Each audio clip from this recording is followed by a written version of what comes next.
है आपका बेसिकली, जो ये यहाँ पे दिया हुआ है आपका, ये कॉम्प्लीमेंटेशन टेस्ट क्या है ये। अगर कोई भी दो जीन्स आपके प्लेस्ड हैं सेम क्रोमोजोम पे या फिर डिफरेंट क्रोमोजोम पे, यही इस टेस्ट के थ्रू हम लोग फाइंड आउट करते हैं कि जो दो आपका जीन्स है, जैसे टी टी आपका कैरेक्टर है, स्मॉल टी या कैपिटल टी, दो दो जीन है, वो कहाँ पे प्रेजेंट है, सेम क्रोमोजोम पे प्रेजेंट है या डिफरेंट क्रोमोजोम पे है। तो वो किसके थ्रू फाइंड आउट किया जाता है, ये कॉम्प्लीमेंटेशन टेस्ट के थ्रू। अगर सेम क्रोमोजोम पे प्रेजेंट होंगे तो आपका कॉम्प्लीमेंटेशन टेस्ट फेल होगा, और अगर डिफरेंट क्रोमोजोम पे प्रेजेंट होंगे तभी आपका कॉम्प्लीमेंटेशन टेस्ट का कुछ रिजल्ट आएगा। ये इसका डिफिनीशंस है। तो फर्स्टली कॉम्प्लीमेंटेशन टेस्ट में देखना है कि जो जो दो जीन होंगे वो कहाँ पे प्लेस्ड है, क्रोमोजोम पे, सेम क्रोमोजोम पे प्रेजेंट है या डिफरेंट पे। अगर दोनों जो जीन होंगे सेम क्रोमोजोम पे प्रेजेंट होंगे तो क्या होगा कि उस केस में कॉम्प्लीमेंटेशन टेस्ट जो होगा फेल होगा। और अगर आपका दोनों क्रोमोजोम जो जीन है, जो दोनों एक ही आप डिफरेंट क्रोमोजोम पे प्रेजेंट है, तो उस केस में ये कॉम्प्लीमेंटेशन टेस्ट आपका देगा। मतलब कि कॉम्प्लीमेंटेशन टेस्ट के बाद कुछ रिजल्ट जो आएंगे वो वेरिएशंस आएंगे। मतलब कि F1 जनरेशन्स में जो पेरेंट्स से जो चाइल्ड में जो आएगा, उसमें बिहेवियर्स में कुछ ना कुछ कैरेक्टर्स में चेंजिंग आएगी। इस कॉम्प्लीमेंटेशन टेस्ट से हम लोग यही फाइंड आउट करते हैं। तो ये इंट्रोडक्शन में आप देख सकते हैं कि ये टेस्ट क्या था। Test word developed by the American geneticist थे, एडवर्ड बी लुइस के द्वारा ये फाइंड आउट किया गया था, डेवलप किया गया था ये जो टेस्ट है। फिर relevant for the recessive traits. Recessive आप देख लें कि रिसेसिव क्या है आपका, जो स्मॉल टी से इंडिकेट किया जाता है, स्मॉल लेटर से, तो आपका क्या है, रिसेसिव जीन है। और ये क्या रहेंगे, होमोजाइगस स्टेट में। होमोजाइगस मतलब आपका क्या हो गया कि सेम, आपका सेम एलेलिस टाइप का, जस्ट ये टी स्मॉल टी है तो ये होमोजाइगस कंडीशंस में होंगे। ये relevant for the recessive traits के लिए है। अब यहाँ पे आपको जो कॉम्प्लीमेंटेशन टेस्ट है उसको परफॉर्म करेंगे।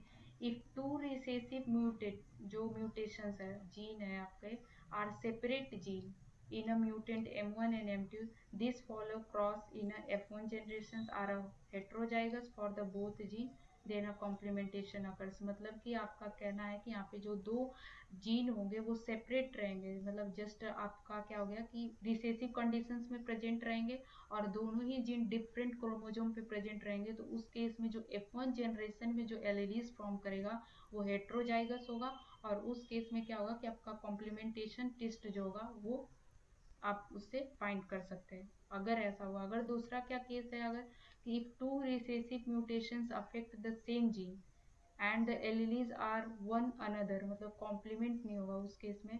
और आपका जैसे कि दो क्या हो रहा है कि दिया हुआ है रिसेसिव जीन्स, उसको हमने क्रॉस कराया, आपका F1 जनरेशन में चेक कर रहे हैं, तो आप क्या हो रहा है कि जो क्रॉस के बाद जो रिजल्टेंट बन रहा है F1 जनरेशन में, अगर वो होमोजाइगस होगा तो उस केस में क्या होगा कि आपका कॉम्प्लीमेंटेशन जो टेस्ट है वो फेल हो जाएगा। उस केस में हम उसको फाइंड आउट नहीं कर पाएंगे।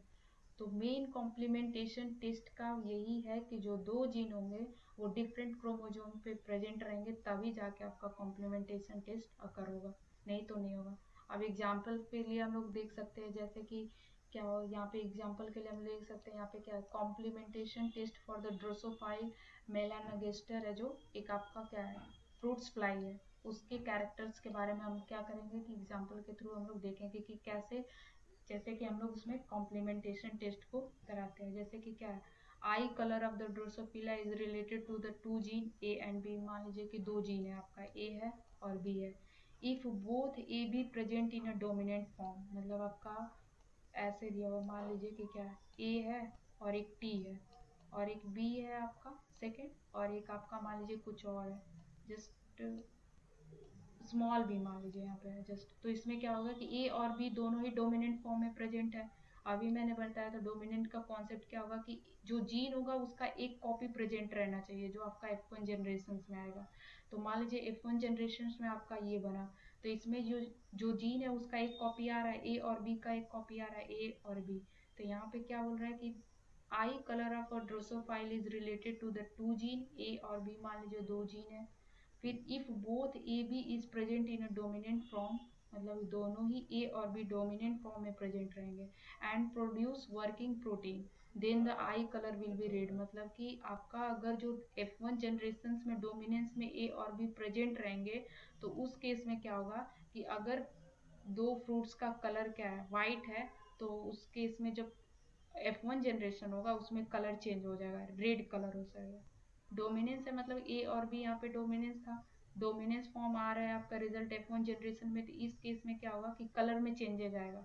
दो वाइट कलर रहेंगे तो जो आपका F1 जनरेशन होगा उसके कलर में चेंजेस आएगा। ये किसके थ्रू हो रहा है, ये कॉम्प्लीमेंटेशन टेस्ट के थ्रू। मतलब इससे प्रूफ होगा कि दोनों जीन जो है वो अलग अलग क्रोमोजोम पे प्रेजेंट है।